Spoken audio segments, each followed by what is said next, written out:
नमस्कार दोस्तों, मेरा नाम जय कुमार तिवारी है। मैं आवास एवं शहरी नियोजन विभाग से सेवानिवृत्त सहायक अभियंता हूं। दोस्तों, इस वीडियो में मैं आपको बताऊंगा कि उत्तर प्रदेश में कितने विकास प्राधिकरण हैं और कितने विकास क्षेत्र प्राधिकरण हैं, क्योंकि इस समय जूनियर इंजीनियर्स की भर्ती चल रही है, उनके इंटरव्यूज हो रहे हैं। तो उनको विकास प्राधिकरण में अगर आना है तो housing and urban planning department select करना पड़ेगा।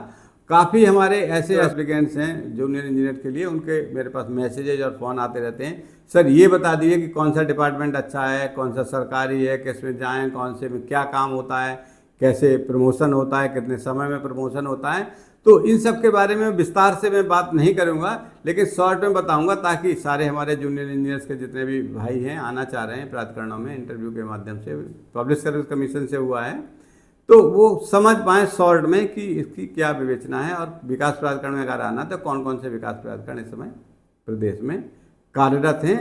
तो दोस्तों, विकास प्राधिकरणों की सूची आपके स्क्रीन पर है, आप देखिए, मैं आपको पढ़ के बता दे रहा हूँ। नंबर 1 वाराणसी विकास प्राधिकरण, नंबर 2 इलाहाबाद विकास प्राधिकरण, जिसका नाम बदल के अब प्रयागराज विकास प्राधिकरण हो गया है, नंबर 3 कानपुर विकास प्राधिकरण, लखनऊ विकास प्राधिकरण, आगरा विकास प्राधिकरण, मेरठ विकास प्राधिकरण, गोरखपुर विकास प्राधिकरण, रायबरेली विकास प्राधिकरण, गाजियाबाद विकास प्राधिकरण, मथुरा वृंदावन विकास प्राधिकरण, बरेली विकास प्राधिकरण, मुरादाबाद विकास प्राधिकरण, अलीगढ़ विकास प्राधिकरण, वांदा विकास प्राधिकरण, उन्नाव शुक्लागंज विकास प्राधिकरण, झांसी विकास प्राधिकरण, अयोध्या फैजाबाद विकास प्राधिकरण, फिरोजाबाद सिकोआबाद विकास प्राधिकरण, सहारनपुर विकास प्राधिकरण, हापुड़ पिलखुआ विकास प्राधिकरण, मुजफ्फरनगर विकास प्राधिकरण, रामपुर विकास प्राधिकरण, उरई विकास प्राधिकरण, बुलंदशहर विकास प्राधिकरण, खुर्जा विकास प्राधिकरण, बागपत बड़ौद खेखड़ा विकास प्राधिकरण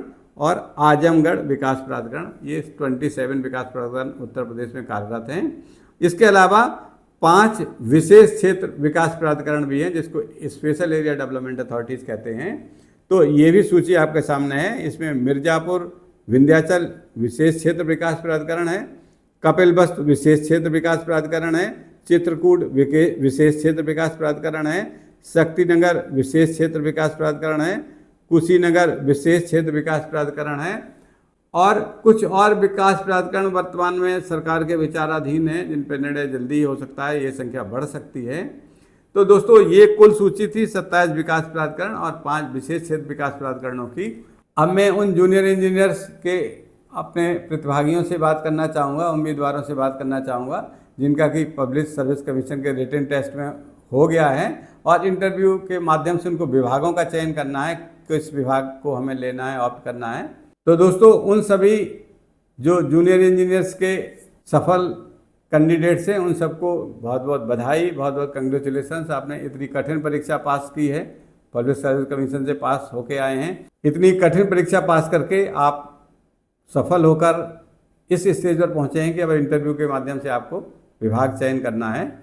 तो दोस्तों, विभागों की लिस्ट लंबी है, मेरे ख्याल 10-12 विभाग हैं लगभग, जिनमें आपको चयन का अवसर प्राप्त हो सकता है। इसमें से कोई एक विभाग आपको चुनना है। तो कुछ लोग पूछ रहे हैं कि कौन सा विभाग हमें ऑप्ट करना चाहिए। दोस्तों, कौन सा विभाग ऑप्ट करना चाहिए ये आपकी परिस्थितियों पर, किस शहर में आप रहना चाह रहे हैं, ग्रामीण क्षेत्र में रहना भी आप पसंद करते हैं या शहर में ही रहना चाह रहे हैं, छोटे शहर में रहना चाह रहे हैं या बड़े शहर में रहना चाह रहे हैं, या पहले से आप डिप्लोमा करने के बाद किसी विभाग में काम करने का कितना अनुभव है और किस तरह का काम आप कर लेते हैं, क्योंकि सिविल इंजीनियरिंग में कई तरह के काम होते हैं, जैसे कि कंस्ट्रक्शन का काम है, डेवलपमेंट्स के काम है, नक्शा पास करने के काम है। अगर विकास प्राधिकरण में बात करें तो यहाँ पर जो नक्शे पास होकर निर्माण हो रहे हैं उनको अवैध निर्माण या नक्शे पास के अनुसार निर्माण नहीं हो रहे हैं, जिसको कि प्रवर्तन विभाग कहा जाता है विकास प्राधिकरणों में, उनमें भी तैनाती होती है। और यहाँ के प्लानिंग सेक्शन में भी जूनियर इंजीनियर्स की तैनाती होती है। विशेष रूप से सभी तकनीकी सेल ऐसे हैं जहाँ पर कि जूनियर इंजीनियर्स की तैनाती होती है विकास प्राधिकरणों में।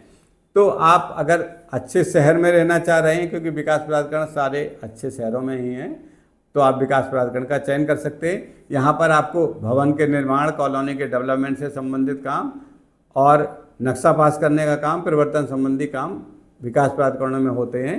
और अगर बात करें कि पूरे विभागों में से कौन सा विभाग अच्छा है, कौन सा बुरा है, तो कौन सा अच्छा है कौन सा बुरा है ये कहने का मेरा कोई अधिकार नहीं है। सरकार के सारे विभाग अच्छे हैं, लेकिन अगर आप पुराने विभाग होने के नाते चयन करना चाहते हैं तो पीडब्ल्यूडी, इरिगेशन, जल निगम ये काफ़ी पुराने विभाग हैं।